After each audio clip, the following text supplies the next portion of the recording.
Smart Planner kembali masih dalam program Podcast Development Planning Bapeda Provinsi Jawa Timur 2025 dengan sorotan edisi kali ini adalah arah kebijakan dan prioritas pembangunan pada RPJMD Jawa Timur 2025-2029. Kita masih bersama Bapak Ahmad Tamim SAI MH, beliau adalah Wakil Ketua Komisi D DPD Jawa Timur yang masih bersama-sama kami. Lalu juga ada anggota Komisi D DPD Jawa Timur Pak Haris Sandi Safari juga masih bersama, dan jangan lupa di sini juga ada akademisi dari UB Universitas Brawijaya, mudah-mudahan saya nggak salah, Profesor Dr. Chandra Fadri Ananda yang masih bersama-sama kita. Tadi di awal kita ngomongin soal pentingnya data, kemudian ada beberapa kesenjangan dan pengalaman masa lalu yang sempat dan perlu mendapatkan perhatian. Lalu bagaimana konkret ke depannya seperti apa?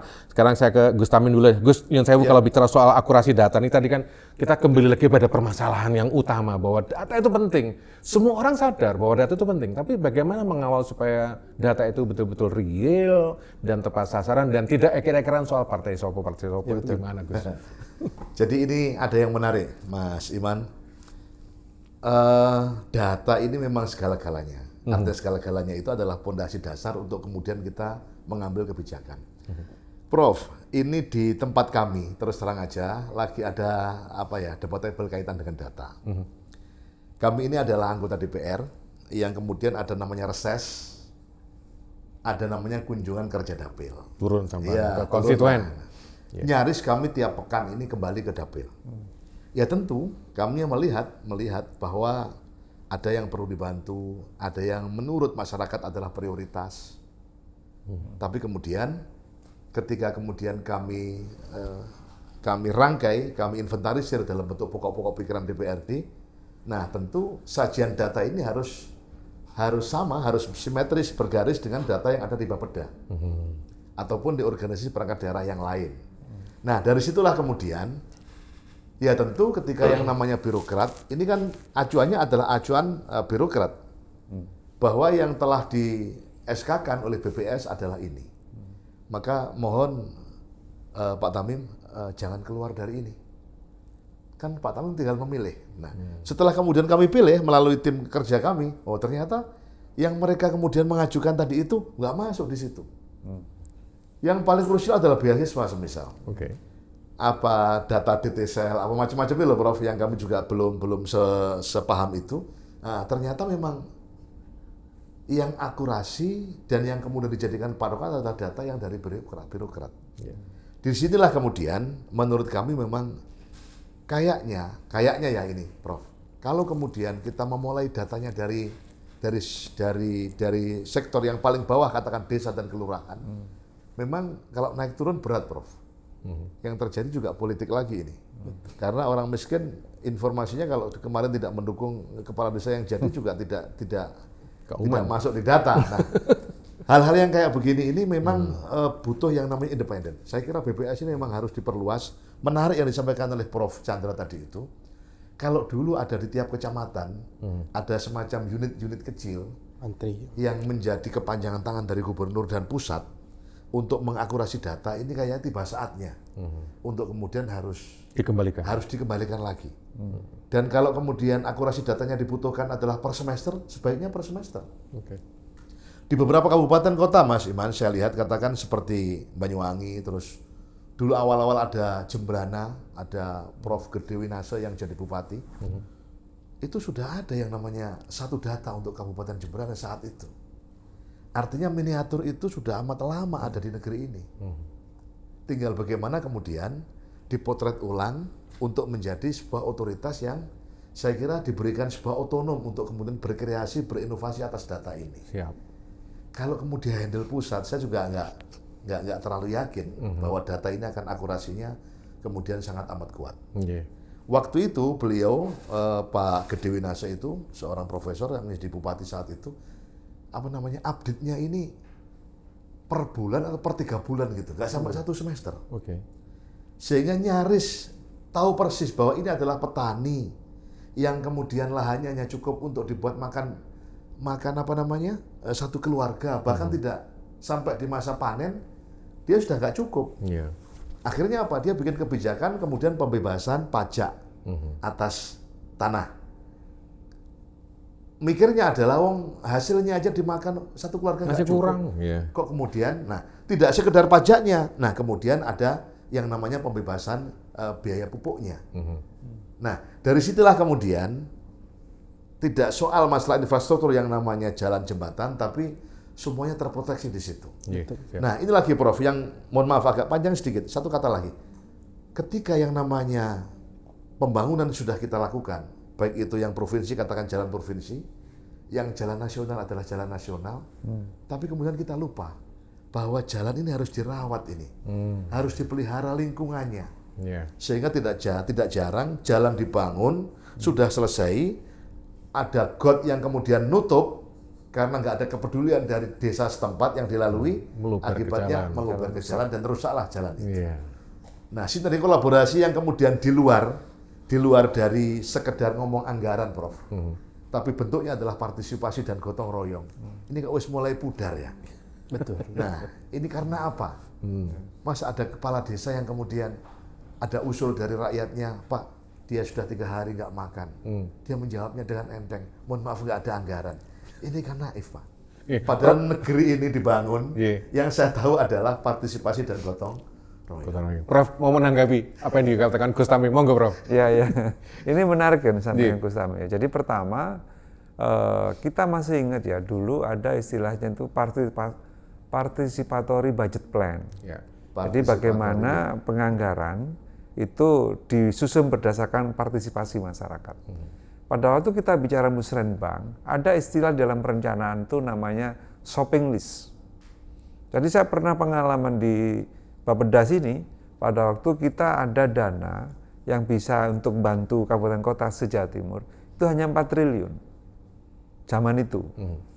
Kemudian kita minta Bapeda se-Jawa Timur kumpul di Surabaya menyampaikan programnya. Berapa usulan mereka? Hampir 12 triliun. Nah artinya apa? Kalau mereka hanya usul begini, ini namanya shopping list. Nah kemudian kita kenal namanya pokir. Itu juga sama. Perbedaan itu bagus sebenarnya. Pokir itu bisa merepresent betul-betul kepentingan di bawah. Ya. Tapi sekali lagi, bahwa dalam perencanaan itu kemudian kita bicara skala prioritas, kita bicara kemampuan anggaran kita gitu, sehingga tidak semua keinginan itu akan masuk di situ gitu. Nah, pada waktu bicara skala prioritas, siapa yang memegang peran kunci? Bapak-bapak ini. Karena beliau-beliau lah yang mewakili rasa dan perasaan dari masyarakat gitu. Ya. Untuk daerah saya ini dulu. Tapi kita tahu bahwa ini nggak bisa semuanya dibiayai nih gitu. Maka kita yang harus mendidik ya konstituen kita. Oke, untuk ini nggak bisa, tapi yang ini kita bisa gitu. Nah itu menjadi peran penting ini. Yang kedua, biasanya kalau usulan program semua usul Pak. Ya. Ini. Mestinya kalau saya tadi bilang participatory budget, urunan juga anggarannya. Dalam bentuk ini misalkan, kita masih level kabupaten atau desa itu lebih mudah sebenarnya. Oke Pak, ini kita anggarannya segini, tapi Bapak bisa nggak nyumbangkan lahannya sekian meter untuk pembuatan jalan ini. Dulu masih bisa itu jalan. Nah sekarang kan pemilihan kepala desa udah seperti pilihan bupati ya, pakai ini. Mereka, wah ngapain aku dulu nggak milih sampean gitu. Nah itu yang akhirnya, yang dulu itu berjalan, pembiayaan participatory budget itu. Jadi mereka tidak hanya usul program, tapi menyerahkan sebagian lahannya. Dulu tuh banyak sekali orang, terutama yang orang Jawa itu begitu tuh budaya itu biasa gitu. Oh sekarang apakah frasanya ganti? Wani piro gitu barangkali? Iya, bisa jadi gitu karena mereka tahu. Enceh, Karena Wani. mereka tahu Pak, desa punya uang sekarang. Kalau dulu nggak ada dana desa, Ada dulu. dulu ya tanah bengkok itu. Iya. Sehingga dengan tanah bengkok itu terserah pinter-pinternya kepala desa Caton, ya. untuk menjadi penerimaan kas desanya gitu kan. Iya, iya. Nah sehingga masyarakat nggak tega lihat kepala desa, udah tanah saya sumbangkan untuk jalan desa gitu. Iya. Mereka berani. Sekarang nggak ada Pak, karena desa udah punya dana desa, punya ADD bagi hasil pajak. Jadi rata-rata di atas 1 M lah mereka. Oke. Nah itu kalah, camatnya kalah gagah Pak, kepala desa. Smart planner dalam konteks pembangunan atau RPJMD, apalagi provinsi Jawa Timur khususnya Sewu, tentu saja pertimbangannya kalau saya kutip di sini adalah hunian. Bagaimana membangun atau mengusung kota layak huni, sehat dan inklusif. Nah, saya ke Pak Harisandi Nyonsewu. Seperti apa DPRD khususnya Komisi D? Karena di situ ada infrastruktur, ada pembangunan hunian segala macam, pemukiman, menyeimbangkan antara kota dan di desa, kebutuhan-kebutuhan seperti itu. Gimana ya membalance situasi seperti ini? Ya, terima kasih Mas Imam ya. Tadi sedikit menambahi bahwa memang kita penting menjelaskan data dulu. Data makro ini memang penting, Prof. Gus. Tetapi tentu eksekutif juga harus membuka lebar-lebar terhadap data mikro yang diperoleh oleh DPRD Provinsi Jawa Timur. Yeah. Nah ini biar menjadi satu kesatuan. Kalau ekek-ekekan dari dulu tidak akan berhasil ini terus. Yeah.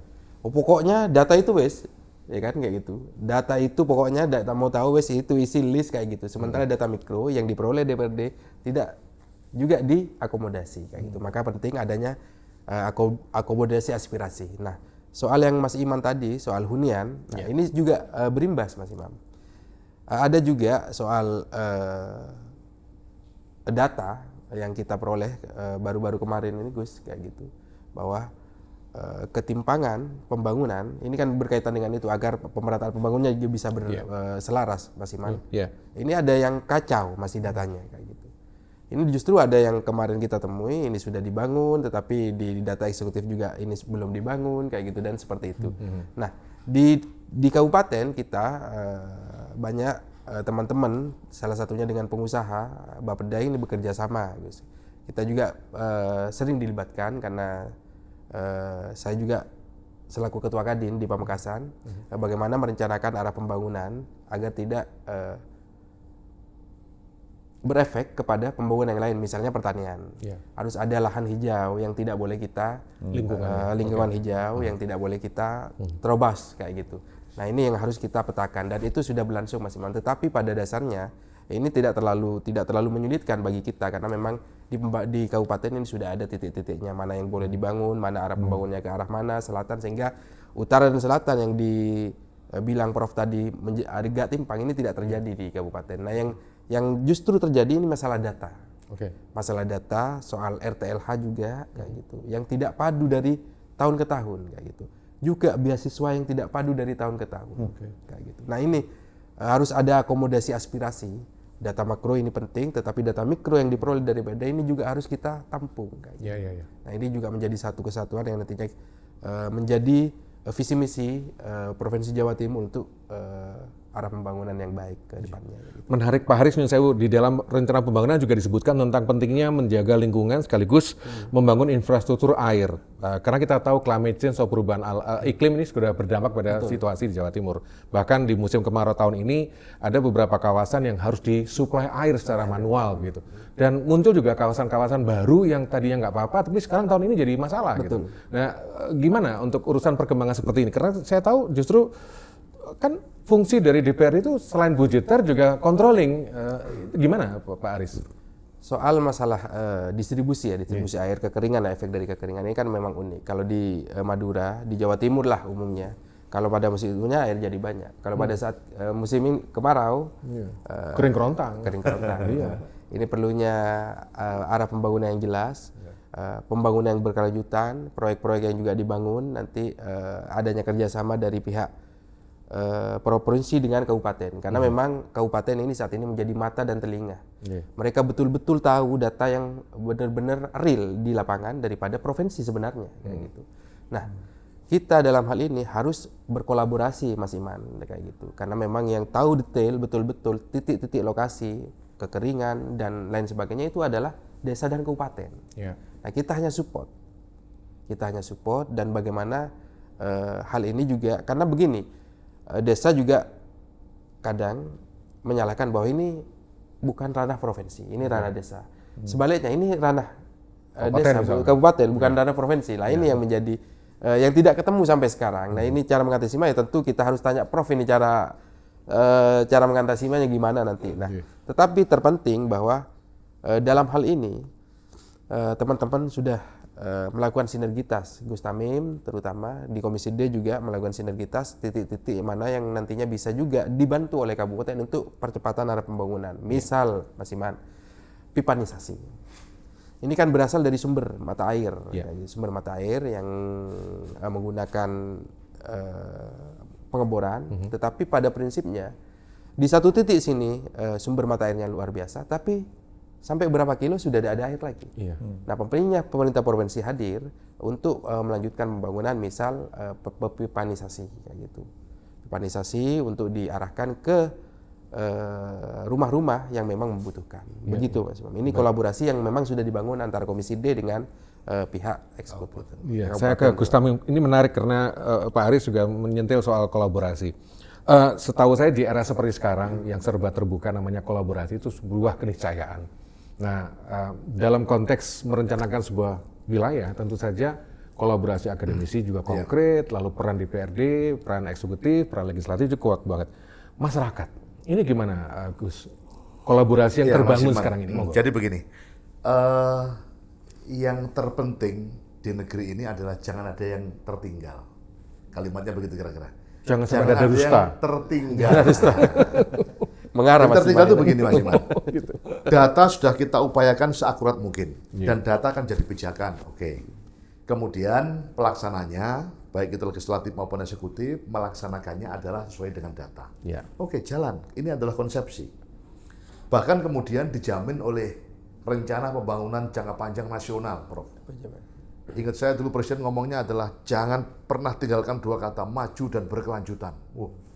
Ini negeri ini nggak mungkin mundur kalau melihat kata ini, Mas Iman. Maju dan berkelanjutan. Seluruh rencana, baik pusat, provinsi, kabupaten, kota, bahkan sampai desa, harus mencantumkan dua kata ini, maju dan berkelanjutan. Ini luar biasa, Prof. Artinya menjaga konsistensinya itu betul-betul negara ini mencatat dan mewanti-wanti, bahasa kampungnya begitu. Nah, setelah kemudian konsisten, tentu ada konsekuensi, Mas. Konsekuensi itu adalah pasti rakyat kecil.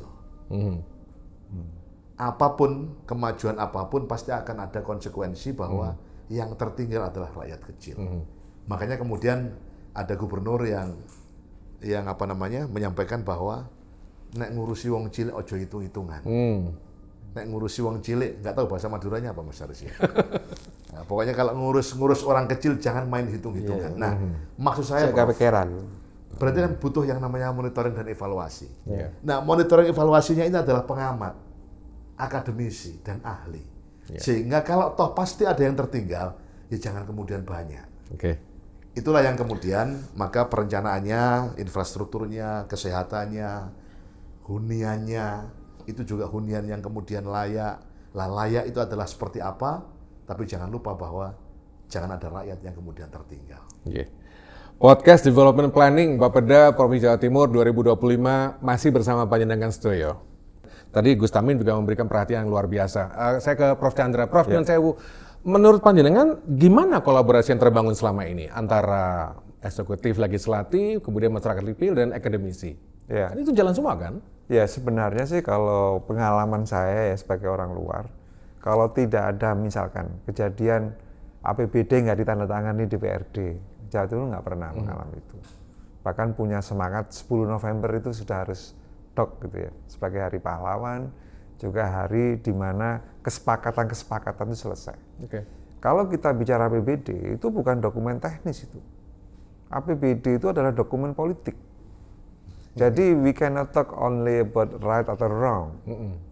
Tapi sudah benar, dieksekusi, sudah sepakat apa tidak. Yeah.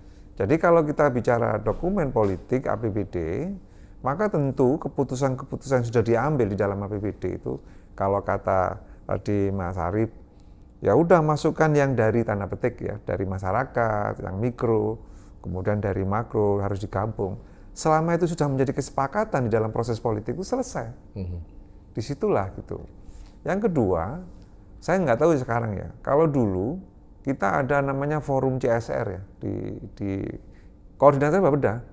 Jadi di luar yang namanya APBD, ini ada jalur ini yang dari luar, CSR. Masih ada di kabupaten. Masih ada ya? Masih ada, di kabupaten masih ada. Oh masih ada ya? Kalau saya nggak tahu di provinsi. Nah dulu, zaman gubernur Pak D ya, itu mereka punya forum, Pak D itu tiap ini Sabtu kalau nggak salah. Teh pagi, minum teh pagi. Coffee morning itu? Kayak coffee morning tapi teh kalau nggak salah. Iya. Saya lupa aslinya. Tapi di situ beliau mengundang swasta-swasta. untuk digambari. Saya selalu bilang, koordinatornya harus Bapeda. Karena Bapeda yang punya lukisan gambaran Jawa Timur ini apa? Pasel ini diambil Gresik, pasel ini diambil pengusaha, silakan gitu. Tapi potret keseluruhan harus dalam koordinasi tanda petik Bapeda. Gitu. Makanya dulu forum CSR itu dikomandani di Bapeda juga. Gitu. Nah oleh karena itu kalau melihat pengalaman ini sebenarnya Pemprov Jatim ini sudah berpengalaman gitu, mengelola kalau bahasa saya tadi blended finance itu ya, dari sumber-sumber pembiayaan dari berbagai sumber itu udah terbiasa gitu. Mestinya itu tinggal dilanjutin aja. Kalau memang sekarang tidak terlalu ini, ya kita tahulah sektor swasta sekarang lagi bagaimana gitu ya. Tapi seharusnya mulai ada pemikiran ke sana. Yang ketiga, tadi disampaikan oleh Mas Arief, Gus Tamim bahwa kita ini merencanakan, menganggarkan, eksekusi, terakhir ini Monef nih Pak. Monitoring evaluasi. Monef itu yang seperti kita tahu semua, biasanya ada internal. Jadi yang namanya inspektorat itu tugasnya menyiapkan untuk eksternal auditor masuk. Kalau internal belum beres, nggak boleh masuk dulu gitu kan. Ada satu daerah di Jawa Timur ini, internalnya nggak beres Pak. Sehingga daerah itu 3 tahun berturut-turut itu disclaimer. Artinya disclaimer itu auditor eksternal tidak memberikan pendapat apapun. Bisa jadi karena datanya rusak, tidak jelas, atau datanya hilang. Itu ada satu daerah lah, saya nggak sebut, tapi ada. Jadi kalau kita melihat ini, yang tadi disampaikan oleh tentang Mas Arief tentang data mikro dan semacam-macamnya, pertanyaannya adalah apakah data tadi sudah bisa dipertanggungjawabkan oleh eksternal auditor ini. Nah itu yang jadi kendala. Ya, karena kalau ini dipaksakan, yang kena ya Pemprov juga. Pemprov bisa berdalih, oh ini permintaan Dewan bisa kena. Nah makanya harus konsisten kita bahwa yang menjadi objek audit itu adalah APBD yang dimana Rp1 pun harus ada kejelasan. Gitu, auditnya. Makanya kejelasan lembaga penerbit data itu siapa harus dari awal kita sepakat. Gus Tamim menanggapi fakta seperti itu gimana Gus? Ya bagus. Jadi begini cerita singkatnya begini. Kalau soal masalah bagaimana mensinerginya sudah ketemu, ada namanya SIPD. Sehingga aspirasi ini kemudian kita masukkan di pintu. Yang pintunya itu kemudian dihimpun oleh Bapeda, distribusi kepada seluruh OPD terkait. Nah, kalau urusan yang namanya aspirasi yang tahunan lah sifatnya. Politik juga Prof, mohon maaf. Tapi SIPD, semua tahu dan semua bisa melihat bahwa yang namanya Ahmad Tamim ini adalah aspirasinya kemana, untuk siapa, bahkan berapa nominalnya, semua hari ini tahu. Sehingga untuk pengawasan insya Allah cukup terbuka transparansinya. Nah, persoalannya yang kemudian sebatas tadi itu Prof. Ketika kita tentukan yang namanya rumah tidak layak huni semisal. Rumah tidak layak huni. Pertanyaannya adalah kalau data itu ribuan di Jawa Timur. Nah, akhirnya kan Bapeda ini membagi. Oh, tiap desa satu dulu Ini problem, Prof. Menurut kami. Karena kalau hanya satu rumah dengan angka 25 juta, ini nggak ada gotong royong nanti. Berat warga ini gotong royongnya. Akhirnya apa usulnya? Kepala desa, Pak Tamim, kalau hanya satu mending saya nggak usah lah Pak. Tapi kalau kemudian di tempat kami ada 7 Pak. Sekali tembak selesai Pak, baru ini jalan. Saya akan umumkan kepada warga untuk partisipasi, untuk gotong royong, sekalian selesai. Nah, pola bagaimana kemudian meratakan, terus kemudian menyelesaikan di satu titik, ini adalah kebijakan dan pilihan. Nah, yang disitulah kadang-kadang kemudian kami ini dengan OPD kemudian belum ketemu. Kita kepingin ada beasiswa yang total, tapi faktanya kemampuan keuangan kita hanya sekian miliar semisal. Akhirnya debatable juga. Ini masa diisi 750, nanggung lah. Ya harus 1 juta. Kalau 1 juta satunya jadi kecil, Mas Imam. Nah, ini juga kemudian yang perlu kita harus secara politik untuk kemudian mengambil kebijakan ini. Ya, yang terakhir tadi itu, kami ketika datang ke satu desa, nyata-nyata bahwa mereka adalah berkebutuhan, yang harus kemudian kita bantu, kita masukkan, kita himpun datanya. Ternyata begitu dikomparasi datanya, Prof, tidak ada. Nggak nyambung ini. Ya tentu Satuan Kesehatan nggak berani, Pak. Ini kalau kami isi nanti masalah dengan BPK. Pak. Ganti rompi nanti. Iya, nah inilah kira-kira saya yakin kalau kemudian forum sinergitasnya akan segera kemudian duduk bareng, akan ada solusi terkait dengan ini. Karena Prof, orang hari ini masih kaya, Prof, masih berkemampuan. Bulan depan bisa jadi jatuh miskin, Prof. Ini terjadi hari ini, Prof. Tapi sebaliknya, orang yang datanya hari ini adalah perlu kita bantu. Tapi kemudian 3 bulan lagi ternyata mereka jadi yang berkemampuan. Ini terjadi juga, Mas Yon. Nah, inilah yang namanya kira-kira update datanya juga harus perlu kemudian update datanya. Dalam RPJMD juga disebutkan ada program Jatim Cerdas dan Sehat yang artinya juga memberikan beasiswa. Tadi Gus Tami juga nyentil soal beasiswa. Kalau Pak Aris gimana Pak Aris? Ngawalnya gimana ya? Atau mungkin juga menghadapi tantangannya apa sekarang ini? Sama, kita lagi-lagi kembali ya data, Prof. Gus. Artinya tidak hanya RTLH, tidak hanya infrastruktur yang lain, tapi juga beasiswa ini juga hampir sama kayak gitu.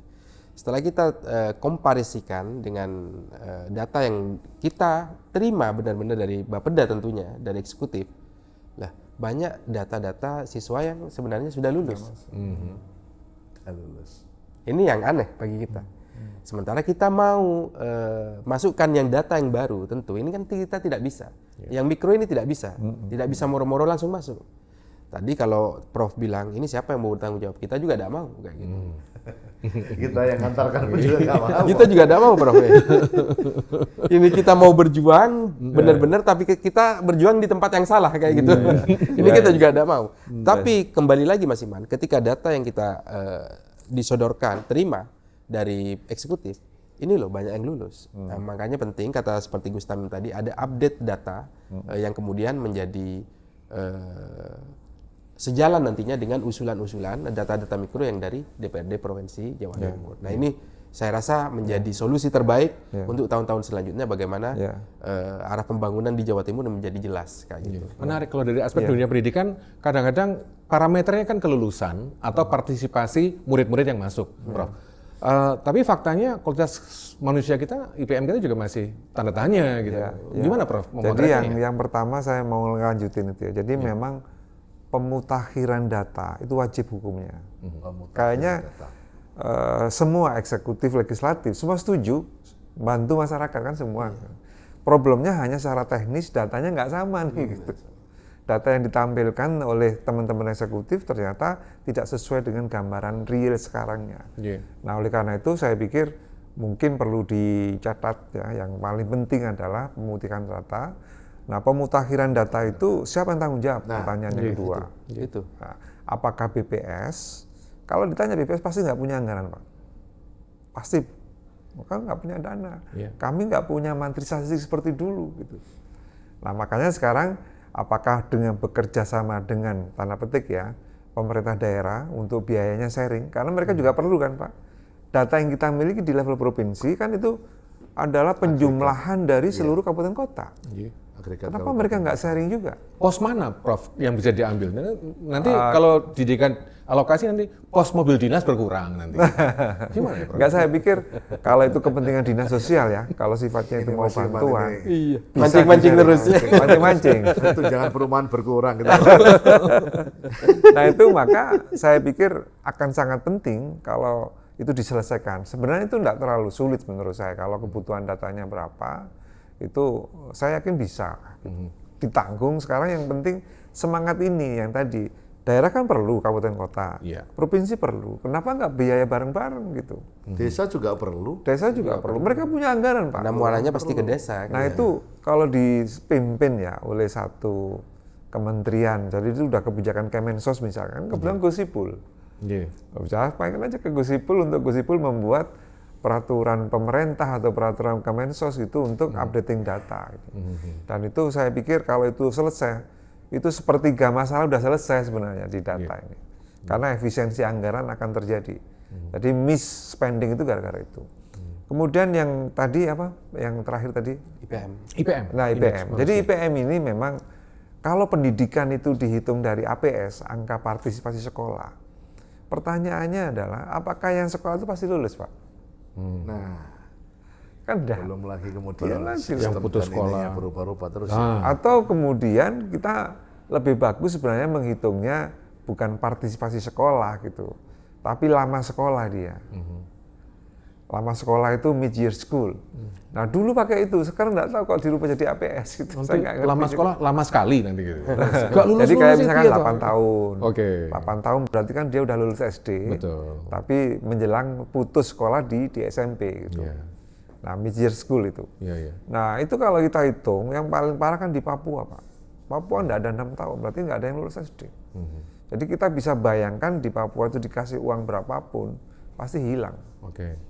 Nah, jadi ini gambaran IPM ini yang seharusnya mulai kita pikirkan bagaimana kita mendorong dari sisi kesehatan, kesehatan, pendidikan juga begitu. Saya selalu mengatakan di berbagai forum ya, kunci pembangunan bangsa hanya satu aja, manusianya. Manusia kebutuhannya 2, jadi pendidikan dan kesehatan. Sudah itu, kalau 2 ini kita kesehatan begini-gini aja. Kejadian COVID kemarin menunjukkan betapa manajemen kesehatan kita buruk. Betul. Kita ada BPJS kesehatan ternyata ya nggak rugi, nggak untung ya. Jadi akhirnya ya inilah PR kita.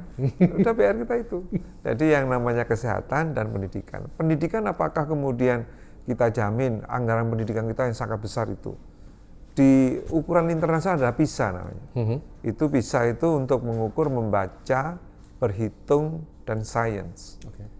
Kita itu dari 81, kita nomor 68 Pak. Jadi cukup tinggi, tapi bawah ya. Iya. Nah kenapa seperti itu? Ini PR kita, saya bergerak di pendidikan juga. Apakah pendidikan yang kita berikan itu memang bisa untuk hidup gitu. Jadi education for life mungkin sekarang kita. Saya tadi ngobrol sama Pak Gus Tamim, bagaimana beliau memiliki BMT yang isinya ya anak pondok aja, nggak sekolah akuntansi, nggak sekolah, tapi kok jalan. Ya itu yang kita perlukan. Pendidikan kita ini tidak ada hubungannya dengan norma. Berarti kurikulum kita ini perlu direview. Yang koruptor masa nggak sekolah? Dokter Pak, ada yang dokter, ada ini. Kan pertanyaannya apa dokter ngajarin gitu kan enggak? Tapi kurikulum kita tidak mampu menumbuhkan karakter tadi itu. Kalau Pak Nuh, Prof Nuh, pada waktu beliau jadi Menteri Pendidikan kan pendidikan harus berkarakter. Salah satunya itu. Betul. Kalau bicara soal Prof Nuh jadi ingat, kalau nggak bisa jadi solusi, jangan jadi masalah. Oh iya, cok ganggu. Cok ganggu. Diam saja ya. Diam saja sudah. Prof Senyampang pada Prof Chandra, ini kita sudah di penggal-penggal akhir, mungkin Prof Chandra punya semacam resume, sekaligus suggestion, saran kepada pemerintah provinsi termasuk legislatif, seperti apa mereka berperan sekaligus berkolaborasi, karena kalau bicara soal kolaborasi sekarang ini kan tanpa batas. Ya, betul, jadi saya setuju. Kebetulan kemarin kita lagi rame bukunya NERSC gitu ya, ada salah satu pemenang hadiah Nobel, John Nash. John Nash itu yang kemudian mengkritisi liberalisme. Nah dialah yang kemudian menginisiasi orang kemudian bikin area-area kerjasama antar negara, Free Trade Area, NAFTA, North American Free Trade Area. Bagaimana kompetisi dalam dunia bisnis itu sebenarnya nggak ada. Kompetisi itu hanya ilusi kata dia. Yang terjadi orang itu berkolaborasi. Nah, sekarang pemerintah itu diharapkan memasukkan tadi kolaborasi. Nah, tadi saya sampaikan seringkali dalam menyusun program kolaborasi bisa. Saya usul partisipatif lah. Bahwa kan persyaratan menyusun RPJMD itu harus dilakukan musrenbang, dan musrenbang itu harus secara undang-undang partisipatif. Tapi apakah semua yang hadir ngomong? Enggak juga. Nunggu uang transportnya kan. Nah artinya baju-baju teknisnya sudah kita lakukan. Tetapi apakah realisasi itu betul-betul bahwa kita membangun dengan kebersamaan? Yang kedua, program tadi seperti itu. Yang kedua, pembiayaannya. Jadi harusnya RPJMD ini membuka peluang bagi masyarakat, baik swasta melalui CSR-nya, untuk bisa masuk di dalam program-program pemberdayaan tadi. Tadi kan sudah disampaikan, oh ternyata karena anggarannya kurang, hanya satu saja yang kita bantu. Nah, saya kebetulan bantu Pak Wali Kota Batu ya, kebetulan orang asli Batu, dari PKB. Saya selalu bilang sama beliau, jangan biaya APBD semua, melet kita itu. Minta Jatim Pak, saya bilang. Freeport itu bisa membiayai teman-teman saya dari Papua untuk sekolah di Jerman. Kenapa Jatim Pak nggak membiayai? Saya bilang. Mereka udah hampir 20 tahun di sini apa? Gitu. Nah akhirnya sharing gitu Pak. Nah, biasanya pengusaha itu akan mau masuk dalam program pemerintah, tanda petik ya, branding dia naik. Oke. Wah, aku udah membiayai Jarum, kan Iya, gitu. iya. Nah, kenapa pengusaha di Jatim ini tidak dikasih data yang anak-anak miskin nggak bisa sekolah Ayo, itu? bantu. Bantu. Iya, oke. Nah, siapa yang memegang data? Pemda. Oke. Pemda lah yang harus menunjukkan bahwa data ini benar nih, valid nih gitu, benar-benar Ya. miskin. Baik. Monefnya dilakukan Pemda. Baik. Nah, itu dibiayai oleh perusahaan-perusahaan yang ada di Jatim, 2 orang. Itu yang dilakukan oleh Singapura Iya, iya, iya. untuk merawat kebun binatang burung kalau nggak salah. Iya. Itu ada tulisan burung ini dirawat oleh PT ini, burung ini. Why kita tidak melakukan itu? Burung gitu. ini burungnya iman gitu. Nah, Saya ke Pak Haris Sandi. Pak Haris, monggo, di penggal ini ada seruan mungkin atau ajakan pada publik. Jadi mungkin singkat Mas Iman ya. Selaras dengan Prof. Chandra tadi, apa yang benar memang apa yang dikatakan Steve Jobs bahwa keberhasilan tidak bisa dilakukan oleh satu orang. Betul. Semuanya harus butuh tangan-tangan lain untuk mencapai kesuksesan. Sama halnya untuk tujuan pembangunan ini kita butuh kekompakan baik legislatif dan eksekutif. Nah, arah-arahnya tentu bagaimana kita nantinya tidak menabrak aturan.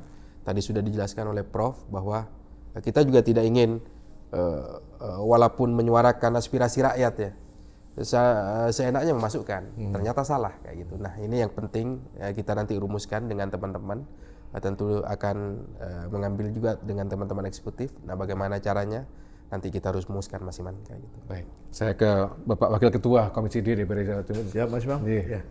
Monggo Pak, karena sebagai mitra kerja, ini kan Bapak juga menyuarakan aspirasi konstituen, tapi juga membawa aspirasi Tapi jangan secara salah. keseluruhan Jawa Timur. Monggo Pak Gus Tamim. Pikiran dari Prof. Chandra saya kira menginspirasi untuk rakyat Jawa Timur termasuk kita Iya. yang di pemerintahan ini baik eksekutif maupun legislatif.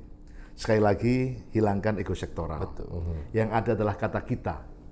Kita itu ya kalau berhasil ya kita, kalau sukses ya kita, kalau kemudian baik ya kita. Sehingga dari kita, oleh kita dan untuk kita. kita. Kalau masyarakat ya tentu dari masyarakat, oleh masyarakat dan untuk masyarakat. Saya kira hanya dengan modal yang kita inilah kita akan bisa. ya. Kalau semuanya dihitung budget, dihitung perencanaan, Nggak ada ya cukupnya. tentu nggak akan ketemunya. Betul. Jangankan kemudian membangun infrastruktur yang itu. Kita itu dihadapkan dengan contoh perang melawan jintik saja. Jintik itu loh, Prof. Apa namanya? Demam berdarah. Nyamuk demam berdarah itu. Iya. Itu kalau tidak ada partisipasi, nggak mungkin dinas kesehatan akan mampu dan pemerintah ini. Iya. Ngurusi jintik saja kita melibatkan yang namanya rakyat dan masyarakat, apalagi membangun. Yang khawatir kalau kemudian rakyat tidak merasa bahwa ini adalah negara kita. Iya. Ini, Mas Imam. Atau yang susah mudah-mudahan- nanti kalau misalkan bangun aku gak melu kroso ini. Nah, nek kurang kemudian pajak diunggahno. Tapi luar biasa ini Prof. Jadi Trans Jatim kita sudah menjadi moda andalan kita. Translaut juga sebentar lagi. Nah, itu luar biasa. Kalau kemudian moda-moda umum ini kemudian menjadi andalan akan mengurangi emisi segala macam Prof. Bahkan kemacetan. Peningkatan SDM dan mobilisasi Kami barang datang ke juga. Batu ada apel. Apel itu angkutan pelajar. Sehingga anak-anak sudah tidak lagi boleh naik sepeda motor berangkat ke SMP maupun SMA di radius yang kemudian apel telah tersedia di situ. Artinya apel itu angkutan pelajar. Nah, ini tentu disubsidi. Nah, pola-pola kayak begini ini sungguh luar biasa banyak. Oke. Baik. Nah, kalau ini kemudian terus dan terus ya pastikan bahwa maju dan berkelanjutan. Gus Tamim. Top, Mas Imam. Matur nuwun untuk rawuh. Matur Pak nuwun. Haris, matur nuwun. Sama-sama, Mas memberikan aspirasi sekaligus Prof Chandra matur nuwun untuk kajian dan analisanya. Smart Planner, demikian catatan kami dalam tema besar arah kebijakan dan prioritas pembangunan pada RPJMD Jawa Timur 2025-2029. Rasanya dialog ini masih bisa kita perpanjang lagi, tapi antara waktu memang nggak nututi, kita nanti bisa diskusi pada lain kesempatan. Mudah-mudahan saja panjenengan sebagai Smart Planner betul-betul bisa bergabung dalam podcast Development Planning Bapeda 2025 yang kami tayangkan secara reguler dan bisa ikuti edisi dan dialog berikutnya. Saya Iman Dwiartanto, matur nuwun, kolaborasi tanpa batas. Wassalamualaikum warahmatullahi wabarakatuh. Waalaikumsalam warahmatullahi wabarakatuh.